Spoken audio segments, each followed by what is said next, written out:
You're watching Canadian Muslim News on Muslim Network TV. From Toronto, Ontario, I'm Katherine Bullock. Assalamu alaikum and greetings of peace. Today, an interview about the rising tide of anti-Muslim extremism in India. But first, some news headlines. Canada reaches highest inflation rate in 3 decades. Paramedics get 18 months of community service for role in Muslim teen's death. Poll indicates drop in support for Bill 21 in Quebec. And French presidential candidate Eric Zemmour convicted of hate crime. And now the details. The annual rate of inflation last month was the highest since 1991, according to Statistics Canada. The Consumer Price Index rose by 4.8% in December 2021, driving up prices for food, cars, and housing. Although wages also increased by 2.6% this period, the price hike was greater than the rise in wages. The Bank of Canada will announce measures next week to break this upward trend in prices, local news sources reported. Paramedics Stephen Snively and Christopher Merchant were found guilty for failing to provide necessaries of life to 19-year-old Yosef Al-Hasnawi. The young Muslim boy was shot in 2017 after trying to stop 2 people from harassing an old man outside Al Mustafa Islamic Center in Hamilton, Ontario. The paramedics have been sentenced to 18 months of community service. This is the first time paramedics in Canada were found guilty of having a role in another person's death. The ruling may change the guidelines for emergency responders in the future, say some experts. A new poll held by the Association for Canadian Studies found that support for Bill 21 in Quebec has dropped by nearly 10% since September. Bill 21 is Quebec's secularism law that prevents civil servants in positions of authority from wearing religious symbols. More than 1,500 Canadians aged 18 and up participated in the poll in January. The president of the association, Jack Jedwab, told local media sources that the decrease is likely connected to the recent issue where a Quebec teacher was reassigned from her position for wearing a hijab. French presidential candidate Eric Zemmour has been fined 10,000 euros for provoking racial hatred. Zemmour was convicted by the Paris Criminal Court on Monday after he described migrants as thieves, murderers, and rapists on a French news channel in September 2020. This is the 3rd time Zemmour has been convicted of a hate offense.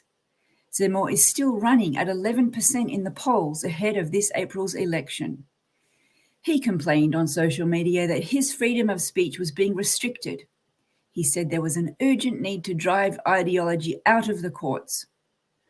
Human rights lawyer Eri Alami said Zemmour's political agenda is fueled by hate.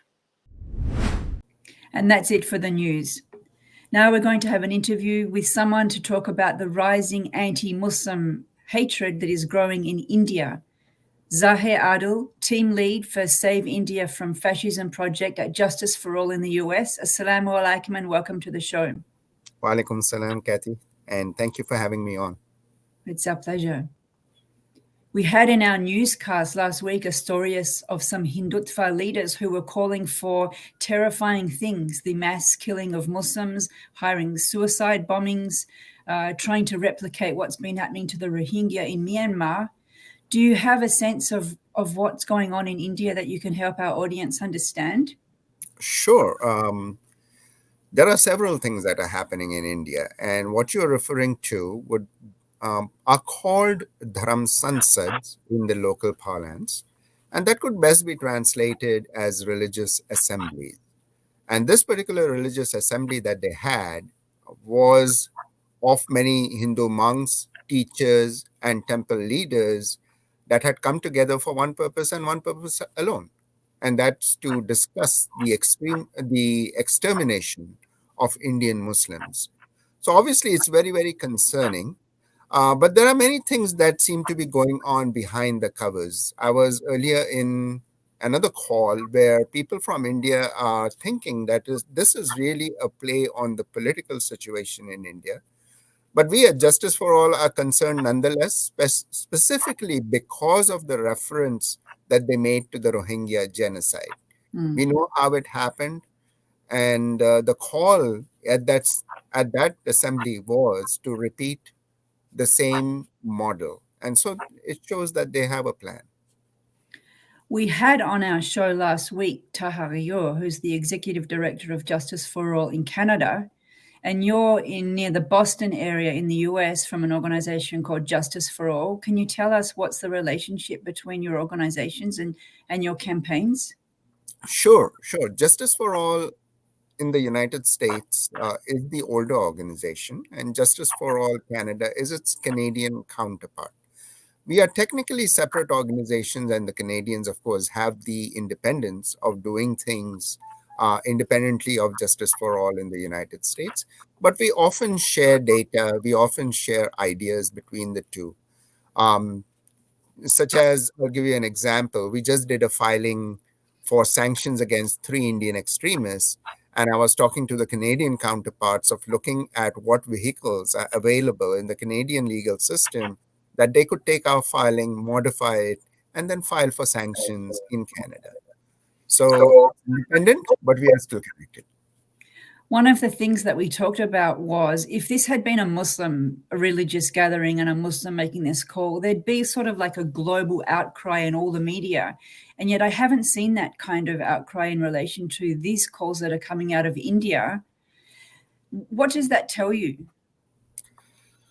Unfortunately, it does not tell us very good things about what's happening in India. So, India, a historically secular country, has seen this recent call for the country's makeup to change from secularism to one of a majoritarian state. And the majoritarianism that they are talking about is a Hindu led and an extreme interpretation of Hinduism country that they would create, where minorities, not only Muslims, but Muslims as well as Christians, Sikhs, as well as Dalits, which is the lowest rung of the Hindu caste hierarchy, they would be considered as secondary class citizens. And this is just taking on a hold, and it's catching fire quickly than the more saner elements of Indian society can try to quench that flame down. And you're calling this flame fascism. Is that what does that word mean for your organization? Well, it actually follows exactly the same paths as fascism did in Italy of the early 20th century. In fact, the founders of Hindutva um, did express a fascination with Mussolini's ideas, with Hitler's ideas. And though Hitler's issues were mostly more nationalistic, the in India, what you're seeing is a mix of the two. But the playbook is there. The Nazi playbook is happening in India today with just an Indianized version of it. Well, I mean, history has taught us that these flames, as you called it, seem to become wildfires, and they're very hard to put out. So you have an enormous task in front of you. What are the things that you're trying to do? Well, what we are trying to do is, of course, do things from an American standpoint. So, America does have a commitment to human rights. America has a commitment to religious rights. And we are trying to make sure that the American administration understands that human rights and and religious rights should be kept in mind when dealing with India. We are very concerned that the Biden administration has not really made statements on these fronts, rather than just generic statements about having religious rights in mind throughout the world. But we need to get specific about India. We need to recognize it, and we need to stop it. Just even through our trade negotiations with India. So that means that your lobbying is focused on the US government. You're not trying to lobby directly the Indian government. No, we are Americans, and we do things the American way. So our government is the American government. It's not the Indian government. We hope the Indian government would listen to us and realize it, but that doesn't seem to be happening. Then You mentioned that the Biden administration, you don't think they're doing very specifics. What about the background scenes, the secretaries, the civil servants that you might be dealing with? What kind of response are you getting from them? Actually, the response has been pretty good. They have been very supportive. They understand what's happening. They are themselves very concerned about it. In fact, we remember that in some of these offices, the staff has come back and told us, we need to see more from you. The memos that you send us are good, but try to get them more detailed, try to get more of them in. We need more data, we need more references. So I think they are on our side, but then the administration, the politicians have a different agenda than the staff does. I guess the politicians have not only the vote agenda, but something that they think of as geostrategic initiatives. What is the geostrategic agenda that you think might be getting in the way of your campaign? Well, I think the United States erroneously thinks of India as a bulkhead, a bulwark, if you might, against China.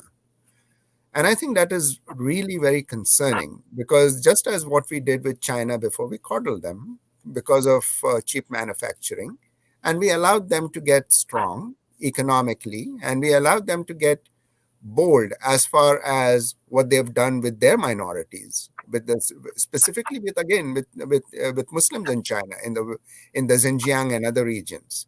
And we are doing exactly the same thing in India. We don't want to make the same mistake again. Do you have allies in India that are helping you with collecting data? Yes, we do. I mean, several organizations in India, and this is the good part about India. It used to have a much stronger civil society, but parts of that strength are still seen in India. And they are certainly as concerned as we are, maybe more so. But they are certainly helping us with data sometimes when we ask them for it. If somebody's watching and they feel alarmed and want to help out, how can they? That's an excellent question. If there are Muslims watching, then of course the first thing that you need to do is to let your community know that this is not a joke. A lot of Muslims themselves think that this is not real, and this is it's real. So please let your communities know that. Connect with us, connect with the Canadian counterparts at Justice for All Canada, and we will help you get that message to your community. If there are non-Muslims watching, then I must tell you that this is not only happening to Muslims, it's happening to Christians also. And the Jewish population in India is small. So yes, the Jews are safe there. And if there are Hindus watching, I must tell you this, please, we fought our extremists and you need to fight yours. You need to speak against them. This is your fight against your extremists to save your faith and your religion. Well, we're out of time, but thank you for coming on the show and sharing your campaign with us. We hope it works. Thank you very much, Kathy. Glad to be on. Bye-bye. You've been watching Canadian Muslim News on Muslim Network TV. Like, share, and subscribe. Stay safe and God bless.